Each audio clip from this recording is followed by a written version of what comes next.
Avant Félix Houphouët-Boigny, avant la marche vers l'indépendance, des hommes ont résisté, pas avec des micros, mais avec du feu, de la ruse et du sang. Aujourd'hui, on te parle de Kadiou Amangwa, un chef, un commerçant, mais surtout un mur dressé face à l'armée coloniale française. Il naît à Beaunois vers 1825. Peuple abouré, famille influente, caractère explosif, intelligence vive, le décor est planté. Il n'était pas fait pour plier. Il devient un grand commerçant. Il voyage, négocie et construit un réseau solide du Ghana à la Sierra Leone. Mais ce pouvoir économique, il va bientôt s'en servir pour résister. Quand les colons avancent, Kadiou Amangwa riposte. D'abord économiquement, il bloque leur échange et perturbe leur réseau, protège l'économie locale. Il galvanise les signes avec des cultes traditionnels, fétiches, totems, serments. La guerre n'est pas qu'avec les armes, elle est aussi dans les esprits. Il unit les forces.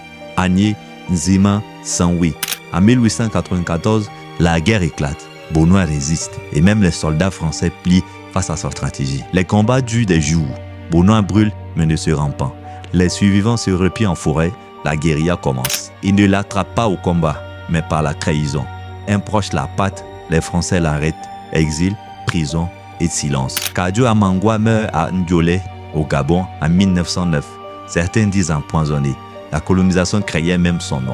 À sa fille venue lui dire adieu, il laisse un message. Envoyer les enfants à l'école des Blancs, la lutte doit continuer autrement. En 2005, Beaunois lui rend hommage. Le président est là, une stèle est dressée, le lion de Beaunois entre dans l'histoire. Kadiou Amangwa, un nom, un combat, un héritage. Que penses-tu de son histoire? Dis-le en commentaire.